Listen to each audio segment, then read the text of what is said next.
ಆಮೇಲೆ ಬಿಡ್ರಿ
ನಾವು ಚಾಲೆಂಜ್ ಮಾಡ್ತೇವೆ.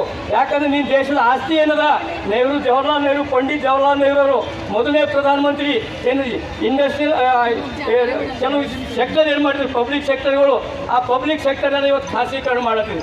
ದೇಶಕ್ಕೆ ನಮ್ಮಲ್ಲಿ ನಾಡುಡಿದ ಮಹಿಳಾರ ಅಂಗಡಿ ಹೋಗ್ರಿ ಅಥವಾ ಬೇರೆ ಅಂಗಡಿ ಹೋದ್ರಿ, ತಂದೆ ಕಟ್ಟಿದ್ದಂಥ ಆಸ್ತಿ ಮಗ ತನ್ನ ಮನಸ್ಸಿಗೆ ಬಂದಾಗ ಮಾಡ್ತಾ ಇರ್ತಾನೆ. ಹೀಗಾಗಿ ಪಂಡಿತ್ ಜವಾಹರ್ಲಾಲ್ ನೆಹರು ಅವರು ಮೊದಲನೇ ಪ್ರಧಾನಮಂತ್ರಿಯವರು ಏನು ಆಸ್ತಿ ಮಾಡಿದರು, BHL ಆಗಲಿ, ಬ್ಯಾಂಕ್ಗಳಾಗಲಿ ಅಥವಾ ಬೇರೆ ಬೇರೆ ಪಬ್ಲಿಕ್ ಇಂಡಸ್ಟ್ರಿಗಳಲ್ಲಿ ಇವತ್ತು ಮೋದಿಯವರು ಮಾಡ್ತಾ ಇದ್ದಾರೆ.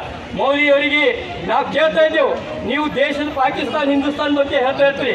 ಪಾಕಿಸ್ತಾನ ಹಿಂದೂಸ್ತಾನ ಬಗ್ಗೆ ಏನು ನಾವು ಕ್ಲಾಶ್ ಇತ್ತು, ಡಿಸ್ಪ್ಯೂಟ್ ಇತ್ತು, ಆ ಡಿಸ್ಪ್ಯೂಟ್ ಹೋಗಿ ಅಮೇರಿಕಾದ ಹೋಗಿ ಹೇಳ್ತಾರೆ ನಾ ಮಾಡ್ತೀನಿ ಅಂತೇಳಿ, ಈ ಡಿಸ್ಪ್ಯೂಟ್ ಶಾಂತಿ ಮಾಡ್ತೀನಿ ಅಂತೇಳಿ. ನಿಮ್ಮ ಎಲ್ಲದ ವಿಶ್ವಗುರು.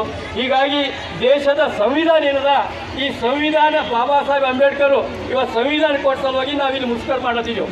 ಒಂದು ವೇಳೆ ಸಂವಿಧಾನ ಇಲ್ಲಂದ್ರೆ ಏನಾಯ್ತಿತ್ತು, ಮತ್ತೆ ಗುಲಾಮಗಿರಿಗೆ ಹೋಗ್ತಿದ್ದೆವು. ಆದರೆ BJPದಾಗಿದ್ದಂಥ ಜನ, RSSದಾಗಿದ್ದಂಥ ಜನ ಅವ್ರು ಏನು ಹೇಳ್ತಾ ಇದ್ರು, 400 MP ಬಂದಿರ ನಾವು ದೇಶದ ಸಂವಿಧಾನ ಬದಲಾಯಿಸ್ತಾ ಅಂತ ಹೇಳಿದ್ರು. ದೇಶದ ಸಂವಿಧಾನ ಈಗ ರಾಪು ಬಂದರೂ ಬದಲಾಯಿಸೋದಾಗೋದಿಲ್ಲ, ಟ್ರಂಪ್ ಬಂದರೂ ಬದಲಾಯಿಸೋದಿಲ್ಲ, ನೆಹರು ಗುರು ಬಂದು ನಮ್ಮ ನರೇಂದ್ರ ಮೋದಿ ಅವರು ಗುರು ಬಂದರೂ ಸಂವಿಧಾನ ಬದಲಾಯಿಸೋದಿಲ್ಲ.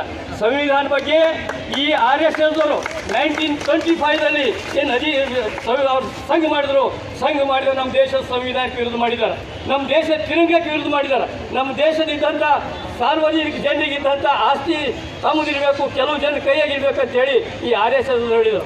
RSSದವ್ರ ಹೋರಾಟ ಎಲ್ಲಿದೆ? ಯಾರು ದೇಶದ ಸಲುವಾಗಿ ಹೋರಾಟ ಮಾಡಿದ್ದಾರ ಅವ್ರು ಇವತ್ತು ರೋಡಿನ ಮೇಲಿದ್ದಾರೆ. ಯಾರು ದೇಶದ ಸಲುವಾಗಿ ಹೋರಾಟ ಮಾಡಿಲ್ಲ, ಯಾರು ಬ್ರಿಟಿಷರ ಪರವಾಗಿದ್ದರು, ಬ್ರಿಟಿಷ್ ಕೈಗೆ ಹೊಂದಿದ್ರು ಅಂಥವ್ರು ಇವತ್ತು ನರೇಂದ್ರ ಮೋದಿ ಆಗಲಿ ಪ್ರೈಮ್ ಮಿನಿಸ್ಟರ್ ಹಾಕುಂತಾರೆ. ಅದು ನಾವು ಕೇಳ್ತಾ ಇದ್ದೇವೆ, ನಮ್ಮ ದೇಶದ ಸಂವಿಧಾನದಲ್ಲಿ ಏನು ಸಾಮಾಜಿಕ ಭದ್ರತೆ ಇದೆ. ಯಾಕಂದರೆ ಅವ್ರು ಹೇಳ್ತಾ ಇದ್ದಾರೆ, ಇವತ್ತು RSS ಒಬ್ಬ ಹೇಳ್ದ, ಏನು ಹೇಳಿದ್ರೆ ಹೊಸ ಮನೆ ಹಳೆ ಬಾಳೆ ಅಂತೇಳಿ ಅವ ಏನು ಹೇಳ್ತಾ ಇದ್ದಾನೆ, ನಮ್ಮ ಸಂವಿಧಾನದಲ್ಲಿ ಇದ್ದಂಥ ಸೋಷಿಯಲಿಸಮ್ ಆ್ಯಂಡ್ ಸೆಕ್ಯುಲರಿಸಮ್ ಅಂದ್ರೆ ಎಲ್ಲ ಧರ್ಮ ಜಾತಿಗಳಿಗೆ ಸಮಾನತೆ ಇರಬೇಕು, ಧರ್ಮಗಳಿಗೆ ಅಂತೇಳಿ ನಮ್ಮ ಸಂವಿಧಾನದಲ್ಲಿ. ಅದ್ರ ಜೊತೆ ನಾವು ಕೇಳ್ತಾ ಇದ್ದೀವಿ MP MLAಗಳಿಗೆ ನೀವು ಡೈರೆಕ್ಟಿವ್ ಪ್ರಿನ್ಸಿಪಲ್ ಏನದ, ಈ ಡೈರೆಕ್ಟಿವ್ ಪ್ರಿನ್ಸಿಪಲ್ ಓದ್ ನೋಡಪ್ಪ ಹೊಸಬಾಳೆ, ನಿಮ್ಮ RSS ಇದ್ದಂಥ ನಿಮ್ಮ ಭಾಗವತಿಗೆ ಹೇಳು, ಡೈರೆಕ್ಟಿವ್ ಪ್ರಿನ್ಸಿಪಲ್ ಇದೆ 14 ವರ್ಷದವರೆಗೆ ಎಲ್ಲೋಗಿ ಶಿಕ್ಷಣ ಕೊಡ್ಬೇಕಂತೆ. 14 ವರ್ಷದವರೆಗೆ ಎಲ್ಲೋಗಿ ಶಿಕ್ಷಣ ಕೊಟ್ಟಿದ್ದೇನಪ್ಪ 75 ವರ್ಷ ಆದ ನಂತರ. ಅದ್ರ ನಂತರ ಆರೋಗ್ಯ ಬಗ್ಗೆ ನೋಡೋದಿರಿ, ಆರೋಗ್ಯ ನಮ್ಮ ಕೈಲಿಂದಿಲ್ಲ, ಎಲ್ಲ ಪ್ರೈವೇಟ್ ಹಾಸ್ಪಿಟಲ್ಗಳು ಆಗಿದಾವೆ. ಹೀಗಾಗಿ ನಮ್ಮ ದೇಶದ ಆಸ್ತಿ ಮಾರಂತ ನರೇಂದ್ರ ಮೋದಿಗೆ ನಾವು ಕಿಕ್ ಹೊಡಿಬೇಕಾಯ್ತದ, ನರೇಂದ್ರ ಮೋದಿಯವರಿಗೆ ಸೇಫ್ಲಿ ನಿಲ್ಲಿಸ್ಬೇಕಾಯ್ತದ. ದೇಶ ರಕ್ಷಣೆ ಮಾಡಬೇಕಾದ್ರೆ ಈ RSS ಬೆಂಬಲಿತ ಸರ್ಕಾರ ಇರಬಾರ್ದು. ಈ ಸರ್ಕಾರ ತೆಗೆದು ಹಾಕ್ತೀರಾ ಏನಮ್ಮ, ನೀವೇನು ಮಾಡ್ತೀರಿ? ತೆಗೆದು ಹಾಕ್ತಾರೆ ಏನು ಹಾಗೆ ಹೇಳ್ತೀರಿ? ತೆಗೆದು ಹಾಕೋ ಪ್ರಯತ್ನ ಮಾಡಬೇಕು. ತೆಗೆದು ಹಾಕಬೇಕಾದ್ರೆ ಏನು ಮಾಡಬೇಕಾಯ್ತದ? ವೋಟ್ ಮಾಡಬೇಕಾಯ್ತದ. ಇವತ್ತು ಬಿಹಾರ್ ನೋಡ್ರಿ, ಬಿಹಾರದಾಗ 20 ಕೋಟಿ ಜನ 20 ಲಕ್ಷ ಜನ ಹೊರಗೆ ಕೆಲಸ ಮಾಡ್ತಾರೆ ಬಿಹಾರಿಗಳು. ಈ ವೋಟರ್ ಲಿಸ್ಟ್ನಲ್ಲಿ ಬದಲಾವಣೆ ಮಾಡತ್ತಾರ.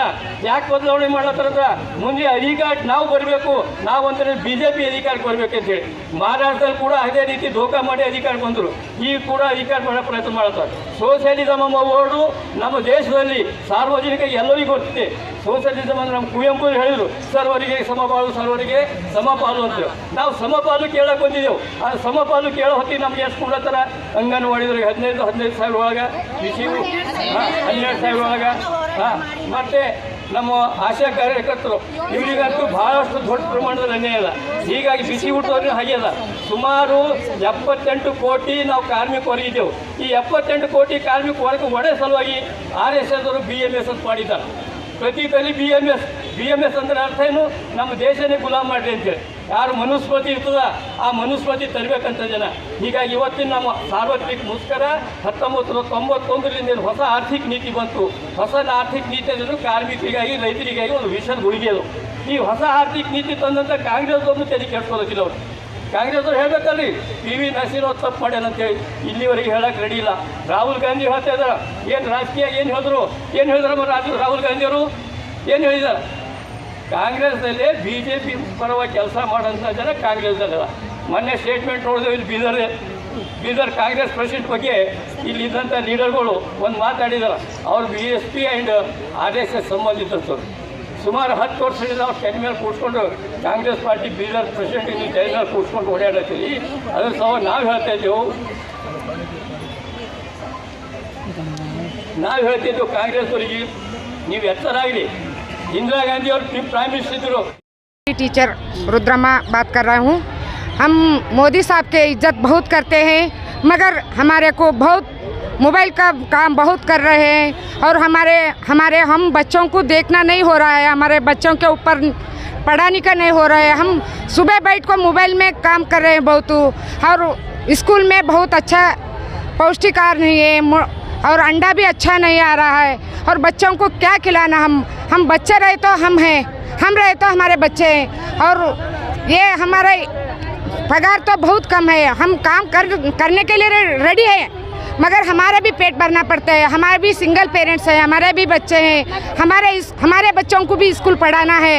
हम इसके ऊपर ही निर्भर हैं। हम कैसा करें? मोदी साहब को हमारा सब बातों के ऊपर ज़रा निगाह करके हम सबको अच्छा वेतन देना, हमारे बच्चों को, हमारे आंगनवाड़ी बच्चों को अच्छा खाना दिलाना, सब हम काम करने के तैयार हैं। हमारे काम भी उन्होंने मानना है। इतना बोल के हम बात ख़त्म करते हूँ। जय हिंद, जय कर्नाटक। मैं रुद्रम्मा आंगनवाड़ी कार्यकर्ता हड़ीकेड़ के तालुका हुमनाबाद जिला बीदर।